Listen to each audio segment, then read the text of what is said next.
She didn't fight back. She didn't cry. She just smiled.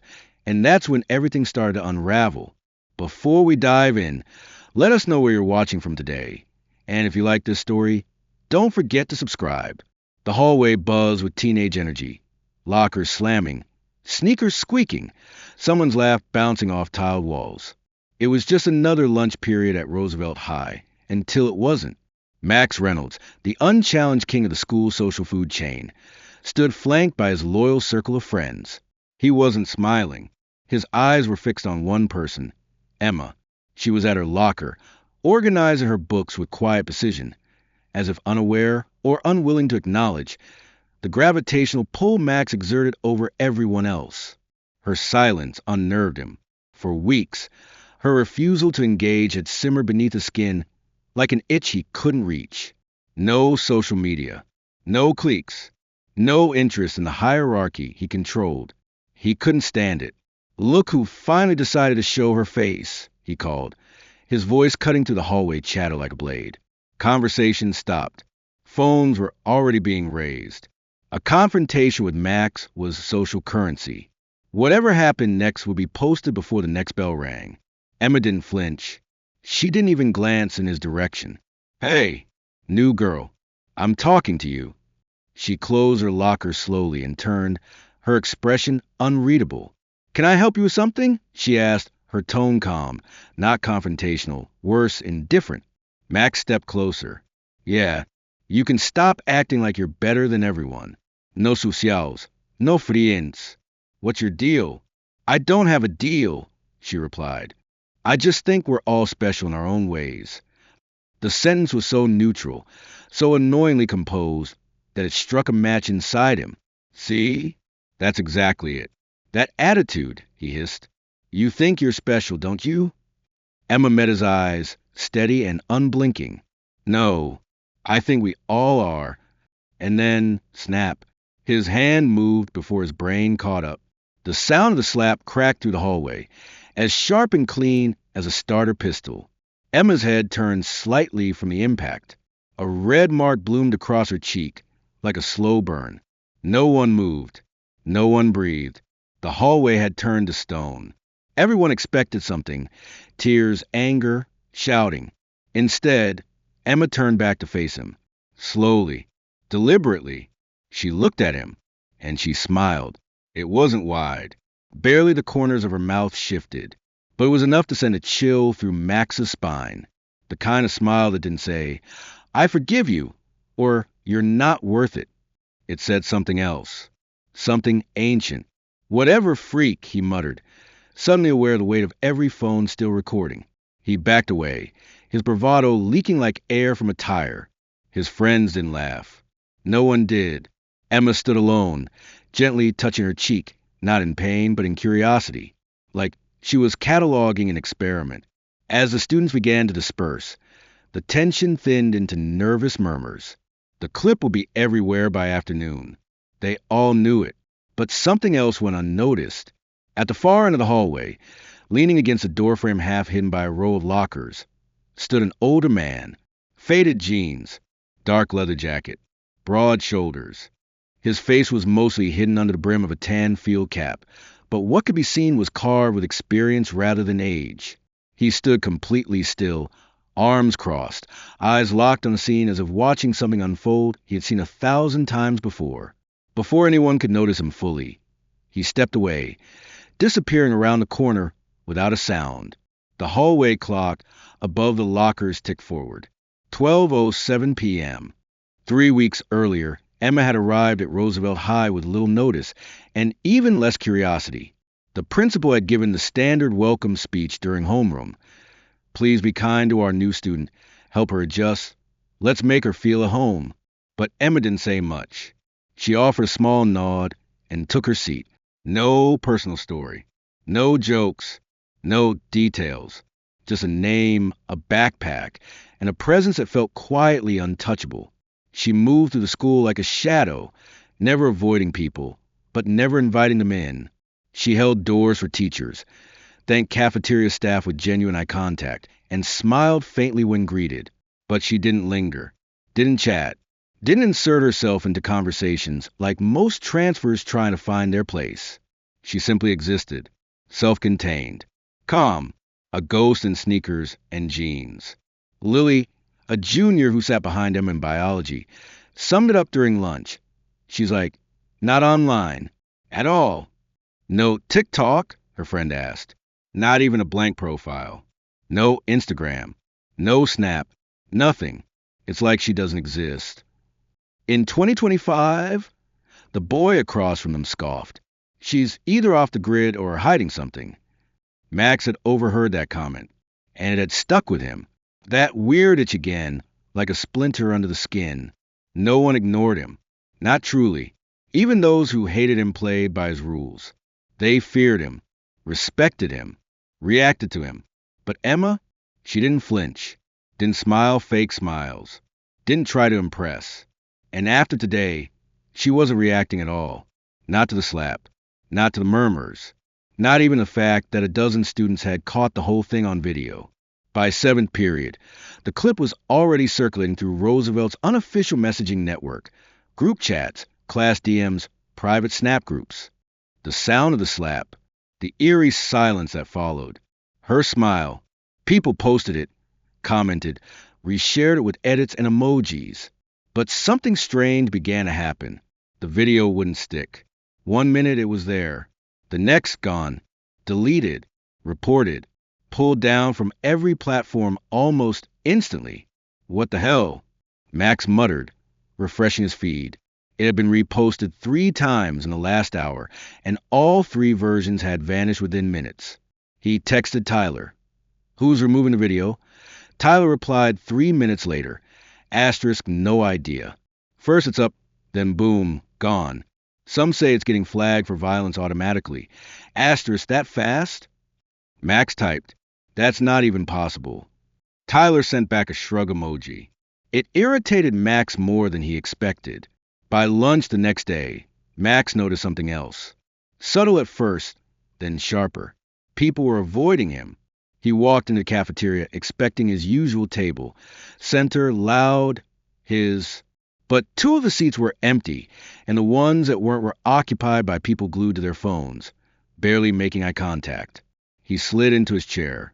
No one said a word. No one laughed. No one even asked if he'd seen the video, something that would have been prime entertainment only days ago. At a nearby table, a group of sophomore girls went silent as he passed. Their stares weren't curious. They were judging. Hey! Max snapped at Tyler, who was poking at his tray without enthusiasm. What's with everyone? Tyler hesitated. People are saying stuff. What stuff? Tyler's eyes darted around. That maybe Emma's not just some weird new girl. Max rolled his eyes. What? She's secretly a ninja? Tyler didn't laugh. That there might be consequences. Max scoffed, but something in his gut twisted. And that feeling didn't go away when Coach Bennett, who usually greeted him with a rough pat on the back, walked right past him in the hallway without a word. When Max called out about Friday's game strategy, Bennett simply said, "Not now, Reynolds," and shut his office door behind him. The next blow came in chemistry class. His lab partner, Bethany, raised her hand halfway through the experiment. "Mr. Simmons, can I switch groups?" Simmons looked up, puzzled. "Is there a reason?" Bethany shifted uncomfortably. "Emma's cousin goes to my church." She said, "Never mind. I just don't want trouble." Max turned to her after class. "Emma doesn't have a cousin." Bethany clutched her books like a shield. "I just want to stay out of it." "Out of what?" But she walked away without answering. Frustrated, Max slammed his locker shut at the end of the day, only to see something flutter to the floor. A thick, cream-colored envelope. No name. No return address. Sealed with red wax. Not the kind of thing you find in a high school hallway. He scanned the corridor. Empty. He bent down, picked it up, felt the weight of the paper. Something about it felt old, real, intentional. He didn't open it until he was alone in the bathroom stall, with the door locked. Inside was a single card. 2 words in elegant, looping script. "We remember." No signature. No context. Just a message. Max stared at it, his heartbeat pounding. The paper was thick, too thick to flush. He tried anyway. It floated defiantly. He fished it back out, shoved the soggy mess into his jacket pocket. As he stepped out of the stall, the bathroom door creaked open. Principal Wilson walked in, eyes locking with Max's in the mirror. "My office. Tomorrow morning. 8 sharp." Max tried to laugh. "What's this about?" Wilson's gaze didn't soften. "I think you know." Then quieter, "Some actions have consequences, even the kind your father can't erase." Max said nothing. But for the first time, he felt something tighten around his chest, cold, unfamiliar, and entirely deserved. By morning, the video had vanished completely, not just from social media, but from group chats, from phone galleries, even from school laptops where it had briefly been downloaded. Students whispered about it between classes, about how every version got taken down no matter where it popped up. One kid claimed his phone froze the second he tried to re-upload it. Another said his account got locked for 24 hours. It wasn't just weird anymore. It felt watched. Max walked through the halls with the growing weight of being seen in a way he hadn't felt before. Not adored, not feared, observed, like someone was keeping a record, and he was no longer in control of the narrative. His usual entourage thinned by the day. Whispers turned to silence. Eye contact disappeared. The ones who still walked beside him were doing so out of habit, not loyalty. Even Coach Bennett, who had once championed Max like a second father, barely acknowledged him at practice. That afternoon, Bennett called for team laps and didn't bother calling Max's name. When Max jogged up to ask about Friday's lineup, the coach simply said, "Focus on your own game," and walked away. During 8th period, Bethany changed seats again. No explanation this time. Just moved her desk 2 rows over and didn't look back. Max didn't argue. He couldn't. Something had shifted, and arguing would only make it worse. After the final bell, he returned to his locker, spun the combination, and yanked the door open with a little too much force. A small envelope fluttered out and landed at his feet. It wasn't like the others. This one was sharper in presentation. Heavy, cream-colored cardstock. Real wax seal, deep red, stamped with an unfamiliar insignia.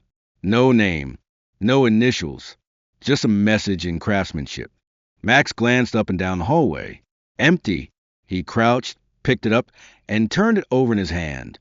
It felt expensive. It felt deliberate. He didn't open it until he was locked inside the 3rd-floor bathroom stall, seated on the closed lid, heart pounding. He tore through the seal. Inside, a single card. 2 words, handwritten and elegant, slanted script. "We remember." That was all. Max stared at the card for a long time. The letters weren't just words. They had weight. Like they'd been waiting. Like they were part of something ancient, something ongoing. He turned the card over. Nothing on the back. He tried to flush it, but the thick paper floated stubbornly. He fished it out, grimaced, and stuffed it into his pocket. As he stepped out of the stall, the bathroom door creaked open again. Principal Wilson entered. His shoes echoed on the tile. Their eyes met in the mirror. "My office. Tomorrow morning. 8 sharp." Max tried to play it cool. "What's this about?" Wilson's gaze stayed steady. "I think you know." Then, after a pause, "Some actions have consequences, even ones your father can't erase." The principal's footsteps faded as he left. Max stood frozen, not by fear, by something colder, something deeper. Outside, as he walked home, the world felt off balance. The trees too still, the sidewalk too quiet. His phone buzzed in his pocket. He pulled it out. A notification from the basketball team group chat. "Coach Bennett. Sunday practice canceled until further notice." Then, in quick succession, 3 players left the chat. Their profile pictures vanished like smoke. One by one, Max stopped walking, stared at the screen. The same teammates who used to fight for a seat at his table were now disappearing without a word. His kingdom wasn't just cracking. It was being dismantled, quietly, thoroughly, and with precision. Elsewhere in the building, in an office lined with motivational posters and dusty file cabinets, Ms. Davis, the school guidance counselor with 23 years of experience, stared at her computer screen. She had been trying to schedule Emma for a standard intake meeting since the girl arrived. Nothing invasive, just routine stuff. College plans, adjustment, emotional well-being. Every transfer student got one, but Emma had politely rescheduled 3 times. Never evasive, just unavailable. Now curious and slightly frustrated, Davis opened Emma's digital file. Instead of the usual forms and test scores, the screen went red. A message appeared in bold, white text. Access restricted. Protocol A 1973. Authorized by State Office. Asterisk, asterisk, below it, a gold seal. The emblem of the state of California. And beneath that, a name, Office of the Former Governor. Davis adjusted her glasses. She clicked again. Same screen. She tried to access Emma's transcript. Blocked. Medical records. Denied. Previous school sealed. A contact was listed. A state security liaison. Colonel James Harwick. Washington, D.C. area code. She hovered her finger over the phone icon, hesitated, then pulled it back. Instead, she picked up her office line and called Tom Anderson, the computer science teacher who'd served tutors and still knew people in strange places. "I need you to see something," she whispered. "Right now, my office." 5 minutes later, Anderson stepped in, still winded from the stairs. Davis turned the screen to face him. He stared. "That's a state-level block," he said slowly. "I've seen it once before. Protocol A 1973 is used for high-profile protections, usually for families of sitting officials, former governors, or..." He trailed off. "Or what?" Davis asked. He swallowed. "Or public figures who receive serious threats." She leaned in. "Like celebrities? Or someone related to a former governor of California?" Davis's mind moved fast. Her voice dropped. I'm saying don't dig." He leaned closer, eyes hard now. "You didn't find this. You didn't show me this. You treat her like any other student, or you're going to get a knock on your door from someone who doesn't carry ID." Davis sat back. Her screen went dark. Outside, beyond the closed office door, a student aide carried a hall pass down the corridor. He had no idea he was the first link in a new rumor chain. But by lunch, the whole school would know. And by then, the words Emma and Schwarzenegger would be spoken in the same sentence for the very first time. By third period the next day, it was everywhere. Emma didn't speak. Emma didn't post. But somehow, everyone was speaking about her. The rumors moved like smoke, impossible to contain, impossible to trace. A substitute teacher overheard 2 aides whispering about a locked student file. An assistant coach mentioned something about a state-level block while grabbing coffee near the front office. A junior overheard Ms. Davis say, "Former governor," under her breath. Each fragment twisted and tangled until what began as a quiet digital error became a wildfire speculation. "I heard her dad's with the CIA," one sophomore whispered during lunch. "No, it's not her dad," another said confidently. "It's her uncle. Deep cover. That's why she moved mid-semester. My cousin works at City Hall. Chimed in a girl picking at her salad. He says she's in witness protection. Saw something she wasn't supposed to. Or maybe," said a senior leaning in dramatically, "she's not in hiding. Maybe she's famous." "Like government famous?" someone asked. "Like, her grandfather ran California." That one stuck. In the gym storage room, Coach Bennett was retrieving basketballs for 5th period when he heard 2 janitors speaking just beyond the wire cage. The older one, Frank, had been at Roosevelt since before Bennett was even a student. "I'm telling you." "It's her," Frank said, voice low and firm. "You sure?" the younger janitor replied. That sounded a little far-fetched. Frank leaned on his broom. "I saw her grandfather once. Back in '06. Met him at a charity thing. You don't forget that jawline. That posture. The eyes." Coach Bennett paused, listening. "I looked it up this morning," Frank continued. "Archives. Arlene Schwarzenegger. Class of '83. Captain of track. Turned down Harvard for the Air Force. That's Emma's mom. Schwarzenegger." The young janitor repeated slowly. "Same eyes," Frank said. "Same calm. like they're never surprised. The basketball slipped from Bennett's hand. It bounced once, loudly, echoing against the concrete floor. The janitors turned. Sorry, he mumbled, backing away. Didn't mean to eavesdrop. Frank stared at him through the wire grate. Some names carry weight, coach. He said evenly, some things are better left undisturbed. Bennett nodded, bent to collect the ball, but his hands were trembling. He couldn't get the name out of his head. Couldn't stop hearing it echo with sudden, immense gravity. Schwarzenegger. That afternoon, Max ran laps around the school track. Not because he was told to, but because he needed to run. He needed the rhythm of his feet, the burn in his legs, the illusion that speed could outrun fear. The whispers had reached him too. They'd crawled to the hallways, into classrooms, and now nested in his thoughts like splinters he couldn't shake. He wasn't thinking clearly. He just needed to move. And then he saw him, standing near the fence, just beyond the bleachers. Faded jeans, denim jacket, broad shoulders squared like a soldier, cowboy boots planted into ground like roots, a worn leather hat pulled low, watching, not casually, not like a parent waiting for pickup. This was something else. Still, intent. Every time Max rounded the curve, the man was still there, watching. After 15 minutes, Max couldn't take it. He slowed his pace, grabbed his water bottle from the bench, and walked toward the fence. You need something? He called, trying to sound casual. But his voice cracked on the last word. The man didn't answer, didn't blink, just stared, his eyes fixed and unblinking, like he was studying Max from the inside out. Max felt it. Something old, something powerful, something that didn't care about social rank or hallway dominance. Behind him, Coach Bennett approached slowly, clipboard in hand. Reynolds, he said softly, you're dropping your shoulder on the turns. You need to. He stopped mid-sentence. He saw the man, too. The clipboard slipped from his hand and hit the asphalt with a hollow crack. He didn't pick it up. Sir, Bennett said, his tone suddenly respectful, almost reverent.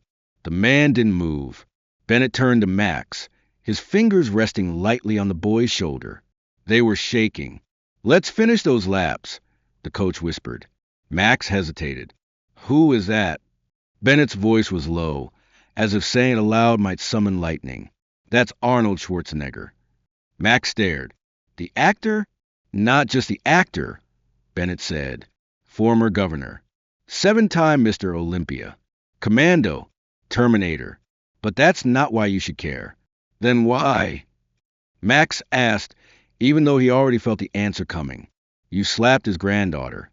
The words hit harder than anything Max had ever felt on a court or field. His throat closed. His legs went weak. His vision tunneled. Emma, her calm, her silence, that smile. She had never needed to defend herself, because someone far more powerful was always watching. And now, Max had his full attention. Max didn't sleep that night. He lay in bed, staring at the ceiling, the glow of his phone screen casting pale shadows across the room. He watched the group chat die out, one teammate leaving after another, their names blinking off the list like lights winking out in a long hallway. Messages that used to fly back and forth like firecrackers now sat unread, unsent, unwelcome. He kept seeing the man's face, Arnold Schwarzenegger, standing still at the fence, like part of the earth itself. Unmoving, unshakable. His eyes had studied Max like a blueprint, stripping away the swagger, the titles, the arrogance, until all that remained was a boy who had raised his hand in public and struck someone he didn't understand. At school the next morning, the air was different, thicker. Students glanced at him, then looked away. Teachers didn't greet him. A few offered clipped nods, others nothing at all. He walked through the halls like a ghost, but one people could still see and now avoided. The moment he stepped into the principal's office, he noticed something strange. It wasn't Principal Wilson behind the desk. It was Vice Principal Harrington. Mr. Reynolds, Harrington said without looking up, his voice clipped and emotionless. Please have a seat. Max sat slowly, the vinyl chair squeaking beneath him. Where's Principal Wilson? He asked, already knowing it wouldn't matter. He was called away. I've been asked to handle this matter. Harrington stood and walked to a panel on the wall. Without explanation, he entered a code, and a hidden projection screen lowered from the ceiling. The lights dimmed automatically. The room turned cold. Max tried to speak, but Harrington raised a hand to silence him. The screen lit up. The first clip played. It was Max, shoving a freshman against a locker. The younger student's backpack burst open, books scattering across the hallway floor. The timestamp read September 4th. Another clip followed. Max in the stairwell, shouting at a sophomore. Then another, and another. A teacher cornered near her classroom door, her eyes wet as she submitted to a grade change request. A student council member backed into a wall. And finally, the hallway.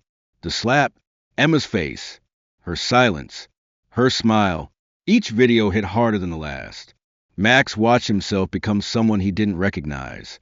Not just a bully, but a predator cloaked in charisma. He looked away.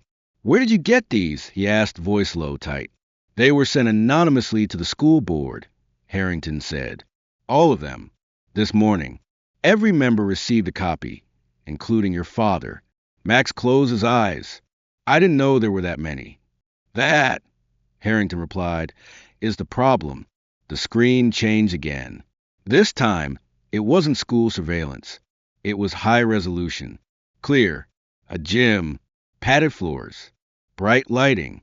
Emma in training clothes, standing opposite two fully grown men in protective gear. The match began. 30 seconds of brutal efficiency followed. Emma moved with calculated precision. No wasted steps, no hesitation. One opponent went down with a hip throw. The second folded under a clean armbar transition.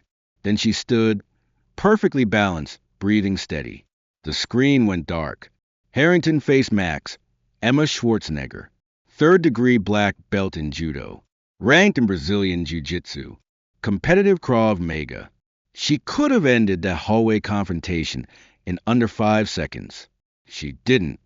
Max felt a weight pressing into his chest. Not fear. Not yet. Just a slow realization that everything he thought he understood about that moment had been wrong. "She chose to let you slap her," Harrington continued. "She let it happen so that the school, this entire system, could finally see you for who you are." The lights brightened slowly. "You're not being expelled. Yet," Harrington said, returning to his desk. "But there's a mandatory assembly today. Noon. All students. All faculty. Attendance is not optional." Max stood on shaky legs. "Am I being punished?" "That," Harrington said without looking up, "depends on how well you listen and what you choose to do next." The clock ticked louder than usual in the silence. Max walked out of the office and into a hallway that no longer belonged to him. He didn't notice the card taped to his windshield until much later, after class, after lunch, after one more long walk where no one spoke to him. A small white rectangle, pinned under the wiper blade. No name, no logo, no instructions, just an address and a time. Old part of town. 4 o'clock. He looked around the lot. Nothing. No figures watching. No familiar cars. He slipped the card into his jacket pocket, where it settled heavily beside the waterlogged envelope from before. As he sat in the back row of the auditorium later that day, surrounded by hundreds of students, he stared straight ahead, eyes hollow. His father sat beside him, tight-lipped, face flushed with forced composure. The man who always had a solution, a connection, a threat to offer, now silent. The lights dimmed. The screen lit up. And the entire school was about to find out what Max Reynolds had spent years making sure no one ever saw. The auditorium buzzed with confusion. Whispers swelled in the dim lighting as students shifted in their seats, murmuring guesses and half-heard rumors. Emergency assemblies weren't common, and when they happened, they were never mandatory. But today, every seat was filled. Campus security stood at the doors. Attendance was being taken. Max sat in the very back, beside his father, James Reynolds, the man who had once commanded rooms with a handshake, and a smile now sat stiff, arms folded, jaw clenched. He hadn't said a word since picking Max up from the office. His silence spoke louder than any reprimand.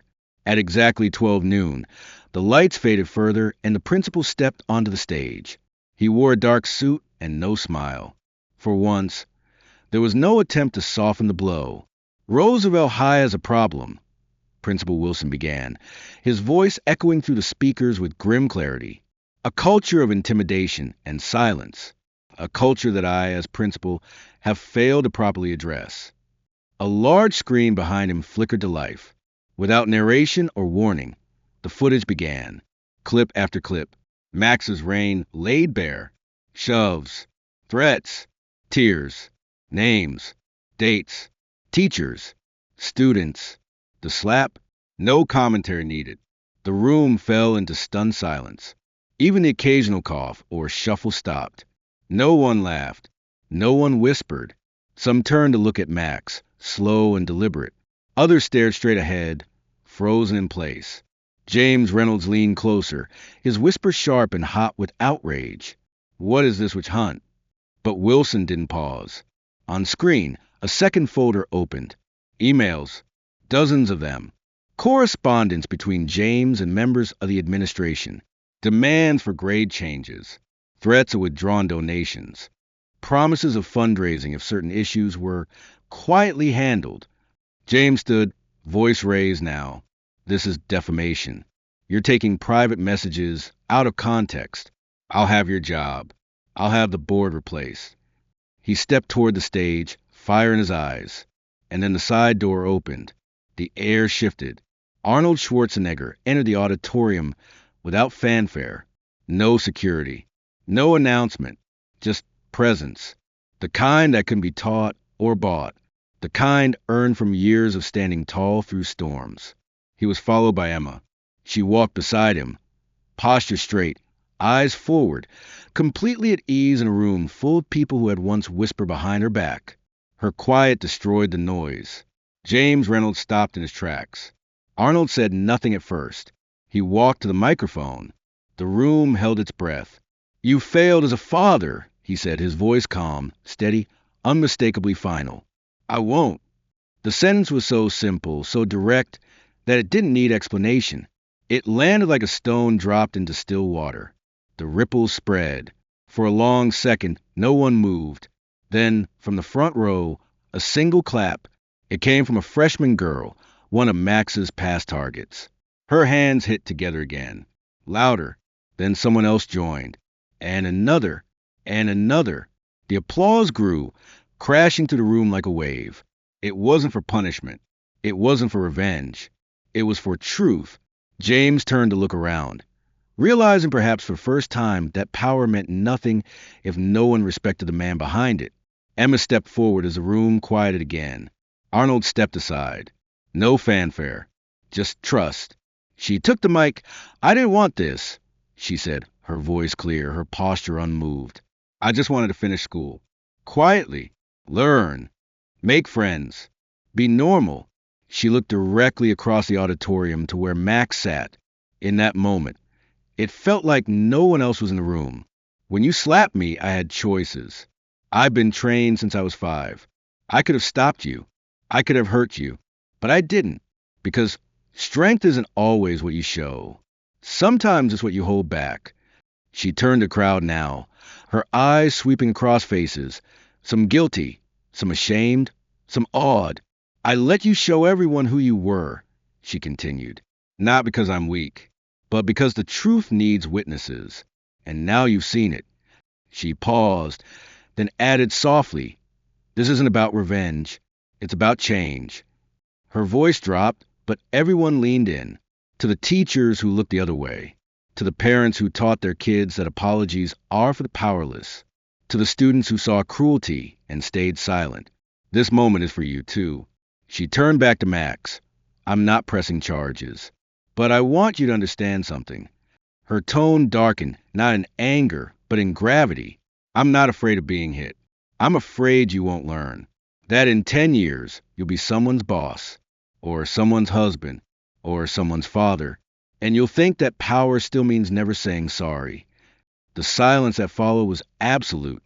No phones, no chatter, just stillness. Then a breath. It stops here, she said finally. Not just for you, for all of us. She stepped back. Arnold placed a hand gently on her shoulder. The gesture wasn't grand, but it shook something deep in the room. Principal Wilson returned to the stage, his voice shaky now. In light of these events, the school board has approved a full anti-bullying program, effective immediately. There will be oversight, accountability, change.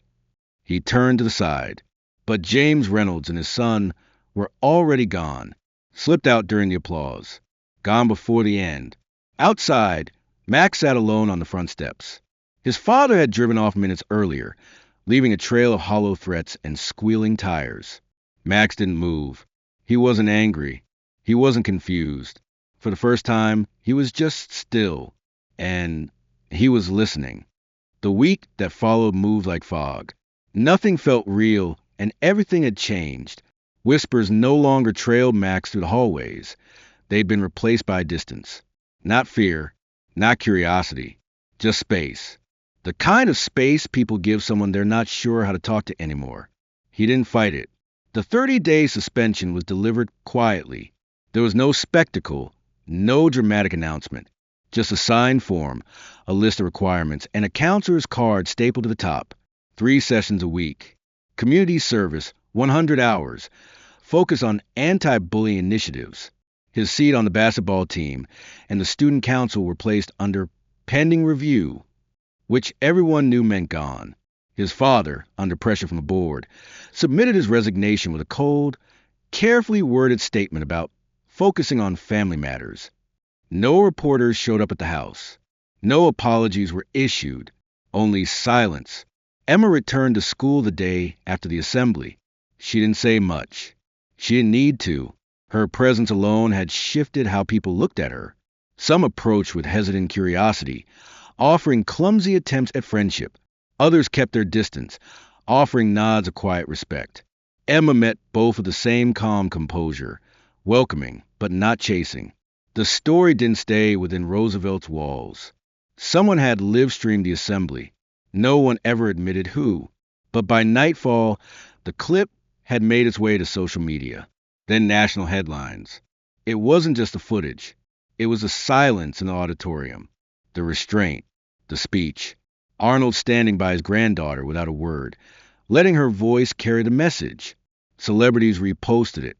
Teachers played it in classrooms. Parents sat down with their kids to talk about what power looks like and what it shouldn't. But Emma gave no interviews, no press appearances, no media tours. She made one exception, a handwritten reply to a letter from a student journalist at a tiny high school paper in rural Texas. The girl had written about her own struggles with being bullied and how Emma's speech had made her feel seen. Emma agreed to speak at their school's assembly the following month. When Arnold asked her why she chose that one, her answer was simple. Big platforms want big stories, but that school wants change. He nodded, eyes softening. Your grandmother would be proud. She always said true strength shows in the choices you make when no one's watching. That video, shaky, grainy, filmed on a phone from the third row of Modest Gym, gained more traction than most polished content. Emma stood in front of a crowd of teenagers who had never seen a camera crew and spoke the way she always had. Direct, calm, true. Strength, she told them, isn't about who you can hurt. It's about what you can withstand without losing who you are. It spread, again, like fire. And somewhere late one night, Max watched that clip from the quiet of his bedroom. No one else around. No distractions. Just the glow of the screen and the echo of her voice. He didn't flinch. He didn't scroll. He listened. And for the first time, he felt something he couldn't name. It wasn't shame, though it sat nearby. It wasn't guilt, though that lingered too. It was something softer. He opened a blank document. No title. No intention of posting it. Just words. Just honesty. Just an apology for himself. For the boy he had been. For the man he still had the choice to become. 3 months passed. On a Saturday morning in a modest martial arts studio on the edge of town, Emma moved silently across the polished floor. 10 students, ranging from 6 to 13, watched as she demonstrated a blocking stance. She corrected them gently. No shouting, no frustration, only steady guidance. Wider base, she told a small boy, nudging his sneakers gently with her foot. Power comes from stability. If your foundation is shaky, everything built on top will fall. The front door chimed. She turned. Max stood in the doorway. He looked different. His hair was shorter, simpler. His clothes were plain jeans, a t-shirt, no brand in sight. But the real change was in his eyes. He wasn't trying to take up space anymore. He was just there. Your grandfather said you might let me join, he said, voice low, if the offer still stands. Emma studied him for a long moment. This isn't about learning to fight. I know, he replied. It's about learning not to. She nodded toward the back. Uniforms are in the changing room. Grab the first size that fits. We start with meditation. He took a step, then hesitated. Can I ask you something? She paused. That day, when you could have destroyed me, embarrassed me in front of everyone. Why didn't you? Emma began rolling up the mats. Her movement slow, thoughtful. Because revenge continues cycles, she said. Breaking them takes more strength. Max nodded, then moved to help her. A small boy with untied shoes and missing front teeth looked up at him. Are you a black belt too? Max smiled faintly. Not even close. That's okay, the boy said cheerfully. Miss Emma says the best fight is the one you don't have. Emma smiled softly. I just teach what my grandfather taught me. Is he famous or something? The boy asked, eyeing the old black and white photos on the wall. Emma glanced at one of the images. Arnold standing in a sleeveless tank, posing with a calm smile. My grandfather, she said. You've probably heard of him. But that's not what matters. The boy's dad called and he ran off. The studio quieted again. Max hung the last mat. Same time Monday, he asked. Emma nodded. Don't be late. And Max. He turned. The hardest opponent you'll ever face is the person you used to be. Outside, across the street, partly shadowed beneath an old oak tree, Arnold stood silently, watching, a faint smile on his face. And then, without a word, he turned and walked away.